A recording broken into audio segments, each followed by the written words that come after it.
ഇതാണ് ദേവസ്വം മന്ത്രിയുടെ വാക്കുകൾ. എന്തായാലും ഈ വിഷയത്തിൽ വിവിധ സംഘടനകളെ അടക്കമെടുക്കുന്ന നിലപാട്, തുടർ നിലപാടുകൾ നിർണായകമാണ്. കെ അനിൽകുമാർ, CPM നേതാവ്, CPM സംസ്ഥാന സമിതി അംഗം നമുക്കൊപ്പം ചേരുന്നു. ശ്രീ അനിൽകുമാർ, വാവരല്ല വാപുരൻ എന്നതാണ് സങ്കല്പം, അതാണ് വസ്തുത എന്നതാണ് ഹൈന്ദവ സംഘടനകൾ ഉന്നയിക്കുന്ന വാദം.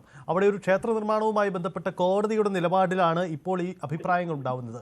മന്ത്രി എന്തായാലും ഈ വാദത്തെ ഖണ്ഡിക്കുകയാണ്. വാവൊരു പള്ളിയാണ്, വാവരാണ്, അതാണ് മതമൈത്രിയുടെ പ്രാധാന്യം, അതാണ് ശബരിമലയുടെ ചരിത്രം എന്ന് പറയുന്നു. യഥാർത്ഥത്തിൽ വാപുര എന്ന സങ്കല്പം ഇപ്പോൾ ഉയരുന്നതിന് പിന്നിൽ മറ്റെന്തെങ്കിലും സംശയം നിങ്ങൾ കാണുന്നുണ്ടോ? ഉത്തരേന്ത്യയിലെ സംഘപരിവാറിന്റെ അതേ മാതൃകയിൽ കേരളത്തിനകത്തും സംഘപരിവാരം കടന്നാക്രമണം നടത്താൻ തുടങ്ങിയിട്ട് കുറെ കാലമായി. അതിന് വളരെ ബോധപൂർവം നമ്മുടെ നാടുമായി പരിചയമില്ലാത്ത ബിംബങ്ങളെ നിർമ്മിക്കുകയാണ്. ഇവിടെ ഒരു പുതിയ അവതാരം തന്നെ ഇതിന്റെ ഭാഗമായി സൃഷ്ടിക്കപ്പെടുകയാണ്. നമ്മുടെ കേരളത്തിന്റെ പൊതുമണ്ഡലത്തിലെ ഒരു ആഖ്യാനങ്ങളിലും പുരാണങ്ങളിലാവട്ടെ, നമ്മുടെ കേരളവുമായി ബന്ധപ്പെട്ട ഐതിഹ്യങ്ങളിലാവട്ടെ, ഇതേവരെ വാപുര സ്വാമി എന്ന് ഇപ്പോൾ വിളിക്കുന്ന ഒരു രൂപത്തെ സംബന്ധിച്ച് നമുക്കറിയില്ല. കാവുക്കൊടി എന്തിയ ഭാരതാംബിയെ RSSന്റെ രാഷ്ട്രീയം നമ്മുടെ നാട്ടിൽ അടിച്ചേൽപ്പിക്കാൻ ശ്രമിക്കുന്നത് പോലെ ആത്മീയ മണ്ഡലത്തിൽ പുതിയ ഒരു കാവുക്കൊടി എന്തിയ ഒരു ദൈവത്തെ തന്നെ അവതരിപ്പിക്കുകയാണ്. അത് കാവുക്കൊടി എന്തിയ ദൈവം എന്ന വ്യത്യാസം മാത്രമേ ഉള്ളൂ. മറ്റത് കാവുക്കൊടി എന്തിയ സ്ത്രീയാണ്. ഈ രണ്ടും വ്യത്യസ്തമായ ബിംബങ്ങളെ നിലയ്ക്ക് സമൂഹത്തിനകത്ത് യഥാർത്ഥത്തിൽ ശബരിമലയുടെ അടിത്തറയെ തന്നെ തകർത്തുന്ന ഒരു വാദമാണ് RSSോട് ഉന്നയിക്കുന്നത്. ശബരിമല അയ്യപ്പ സങ്കല്പത്തിന്റെ ഏറ്റവും പ്രധാനപ്പെട്ട പ്രത്യേകത അവിടെ വാവർ സ്വാമി അവിടെ അയ്യപ്പനോടൊപ്പം നിലകൊള്ളുകയും അയ്യപ്പന് സൈനിക സഹായം നൽകുകയും ചെയ്തു എന്ന ഒരു ഐതിഹ്യത്തിൽ നിന്നാണ് ശബരിമല മുന്നോട്ട് പോകുന്നത്. അതിന്റെ ഭാഗമായിട്ടാണ് എരുമേലിയിൽ പേട്ടകെട്ടുള്ളത്. അവിടുത്തെ മുസ്ലിം പള്ളിയിലും അതുപോലെ തന്നെ അമ്പലത്തിലും ഒരേപോലെ തന്നെ ഭക്തന്മാർ എത്തുന്നത്. ഈ വാവരുടെ ഈ പറയുന്ന സങ്കേതം സംബന്ധിച്ച് ശബരിമലയിലും അതിൻ്റെതായ ചിഹ്നങ്ങളും ബിംബങ്ങളുമുണ്ട്.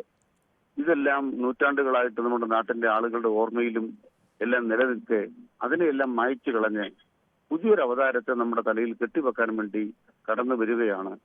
ഇത് RSS വളരെ ബോധപൂർവം കേരളത്തെ വർഗീയവൽക്കരിക്കാൻ നടത്തുന്ന നീക്കമാണ്. അത് എരുമേലിയെ പോലെ മതസൗഹാർദ്ദത്തിന്റെ മിനാരങ്ങൾ ഉയർന്നു നിൽക്കുന്ന ഒരു മണ്ണിൽ, ഇത് കേരളത്തിന് അഭിമാനത്തിന്റെ ഒരു മണ്ണിൽ ഇത് വളരെ വളരെ ഗുരുതരമായ പ്രത്യാഘാതമുണ്ടാക്കും. RSSന്റെ ഈ നീക്കത്തെ എല്ലാ ശക്തി ഉപയോഗിച്ച് കേരളത്തിന്റെ സമൂഹം ചെറുക്കേണ്ടതുണ്ട്. നിയമം ആ ഒരിക്കൽ സഞ്ചരിക്കേണ്ടതുണ്ട്. കാവിക്കൊടിയേന്തിയ വനിത എന്തുകൊണ്ട് സ്വീകരിക്കപ്പെടുന്നില്ല എന്ന് ചോദിച്ച ജഡ്ജിമാർ ഹൈക്കോടതിയിലുണ്ട്. അത്തരക്കാര് ഇത്തരം വാപുര സ്വാമികളെ ഒളിച്ചു കടത്താൻ നിൽക്കരുത് എന്നുകൂടി ഞങ്ങൾ സവിനയം അഭ്യർത്ഥിക്കുകയാണ്. ദയവായി ശ്രീ അനിൽകുമാർ ഒന്ന് തുടരുക. അനിൽ വിളയിൽ, വിശ്വ ഹിന്ദു പരിഷത്തിന്റെ ജനറൽ സെക്രട്ടറി കൂടി നമുക്കിപ്പോൾ ഉണ്ട്. ശ്രീ അനിൽ വിളയിൽ, താങ്കൾ ഇന്നലെ അഭിപ്രായം പറഞ്ഞതാണ് വാപുരൻ എന്ന സങ്കല്പമാണ് നിങ്ങളുടെ വാദം എന്നത്. പക്ഷേ ദേവസ്വം മന്ത്രി ഇന്നത് നിഷേധിക്കുകയാണ്. അങ്ങനെ ഒരു സങ്കല്പമില്ല, അത് തെറ്റാണ്. കാരണം ശബരിമല എന്നത് വർഷങ്ങളായി കാലങ്ങളായി നിലനിൽക്കുന്ന ഒരു സംവിധാനമാണ്. അതിൻ്റെ ഭാഗമാണ് വാവർ. അത് മതമൈത്രിയുടെ പ്രതീകമാണ്. അതുകൊണ്ട് ശബരിമലയുടെ വിശ്വാസത്തെ, അവിടുത്തെ ആചാരാനുഷ്ഠാനങ്ങളെ മറികടക്കാൻ, ധിക്കരിക്കാൻ ശ്രമിക്കുന്നത് ഈ സംഘടനകളാണ്, താങ്കളടക്കമുള്ളവരുടെ സംഘടനകളാണ് എന്നതാണ് മന്ത്രിയുടെ വാദം. അതെ, ബഹുമാനപ്പെട്ട മന്ത്രി ആചാരാനുഷ്ഠാനങ്ങളെ സംരക്ഷിക്കുമെന്ന് പറഞ്ഞതിൽ ഞങ്ങൾക്ക് വളരെ വലിയ സന്തോഷമുണ്ട്. കാരണം ഇതേ നിലപാട് തന്നെയായിരുന്നു ഇടതുമുന്നണി ശബരിമലയിലെ സ്ത്രീ പ്രവേശനവുമായി ബന്ധപ്പെട്ട കാര്യത്തിൽ വർഷങ്ങളായി തുടർന്നു വന്നിരുന്ന ആചാരാനുഷ്ഠാനത്തിനെ തുടരുമെന്ന് പറഞ്ഞിരുന്നുവെങ്കിൽ വളരെ നന്നായിരുന്നു. ഇപ്പോൾ അദ്ദേഹം പറയാനിടയായ സാഹചര്യം എരുമേലിയിൽ ഉയരാൻ പോകുന്നു എന്ന് പറയുന്ന ഒരു വാപുര ക്ഷേത്രവുമായി ബന്ധപ്പെട്ടാണ്. വാപുര ക്ഷേത്രം എന്ന് പറഞ്ഞാൽ നമ്മൾ ഈ കാര്യത്തിനെ പറ്റി ചർച്ച ചെയ്യുമ്പോൾ ആലോചിക്കേണ്ട പ്രധാനപ്പെട്ട കാര്യം അയ്യപ്പനും ധർമ്മശാസ്താവും തമ്മിലുള്ള വ്യത്യാസം മനസ്സിലാക്കണം. വാവര് ഉണ്ടെങ്കിൽ വാവരും വാപുരനും തമ്മിലുള്ള വ്യത്യാസവും മനസ്സിലാക്കണം. ധർമ്മശാസ്താവിന്റെ ആയി ബന്ധപ്പെടുത്തിയിട്ടുള്ള അദ്ദേഹവുമായി ബന്ധപ്പെട്ട ഒരാളാണ് വാപുരൻ. ശിവഭൂതഗണത്തിന്റെ ഭാഗമായിട്ടുള്ള വാപുരനാണ് ഒരു ക്ഷേത്രം വേണമെന്ന് പറയുന്നത്. അല്ലാതെ എരുമേലിയിൽ ഈ വാവരുമായി ബന്ധപ്പെട്ട ഏതെങ്കിലും ആചാരാനുഷ്ഠാനം ഉണ്ട് എന്ന് മന്ത്രി സമ്മതിക്കുകയാണെങ്കിൽ കുഴപ്പമില്ല. എരുമേലിയിലെ നൈനാർ പള്ളിയിൽ ഈ വാവരെ ആരാധിക്കുന്നുണ്ട്, അല്ലെ അതുമായി ബന്ധപ്പെട്ട വിശ്വാസ കേന്ദ്രമാണ് എന്ന് അദ്ദേഹം പറഞ്ഞാൽ മതി, കുഴപ്പമില്ല. ഞങ്ങൾ ആരെയും എതിർക്കാനോ തടയാനോ അല്ലെങ്കിൽ എരുമേലിയിലെ മതസൗഹാർദ്ദം തകർക്കാനോ അല്ല. വാപുരൻ എന്ന് പറയുന്ന ആ ശിവഭൂതഗണം എന്ന ആ സങ്കല്പത്തിനെ ആരാധിക്കാൻ വേണ്ടി ഏതെങ്കിലും വ്യക്തികൾക്കോ സനാതനധർമ്മ വിശ്വാസികൾക്കോ ഒരു ആരാധനാലയം വേണമെന്ന് പറയുകയാണെങ്കിൽ അതിനെ എതിർക്കേണ്ട കാര്യമില്ലല്ലോ. അവരുടെ അനുഷ്ഠാനവുമായി ബന്ധപ്പെട്ട് എരുമേലിയിലെ നയനാർ പള്ളിയിൽ പോകുന്ന ആൾക്കാർ അവിടെ പൊക്കോളട്ടെ.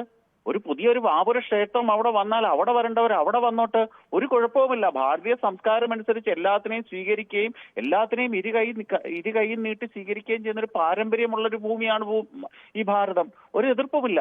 മന്ത്രി പറഞ്ഞത് എന്തർത്ഥത്തിലാണെന്ന് അറിയത്തില്ല. ശബരിമലയുമായി ബന്ധപ്പെട്ട കാര്യമല്ല ഇവിടെ ചർച്ച ചെയ്യുന്നത്. എരുമേലിയില് ഒരു വ്യക്തി അദ്ദേഹത്തിന്റെ സ്ഥലത്ത് വാപുരൻ എന്ന് പറയുന്ന സങ്കല്പത്തിന്റെ ഒരു ക്ഷേത്രം പണിയാൻ ആഗ്രഹിക്കുന്നു. അത് ഭരണഘടന ഉറപ്പു പറയുന്ന കാര്യമാണ്. ആർക്ക് വേണമെങ്കിലും ക്ഷേത്രം പണിയാമെന്നുള്ളത്.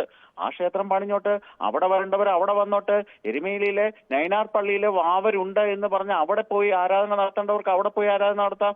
ആരും പറഞ്ഞിട്ടില്ലല്ലോ, ആരെങ്കിലും എതിർക്കുമെന്നും പറഞ്ഞിട്ടില്ല, പക്ഷേ ഇന്നലെ ഈ വിഷയത്തിൽ ഹൈന്ദവ സംഘടനകൾ എടുത്ത നിലപാട് വ്യത്യസ്തമായിരുന്നു.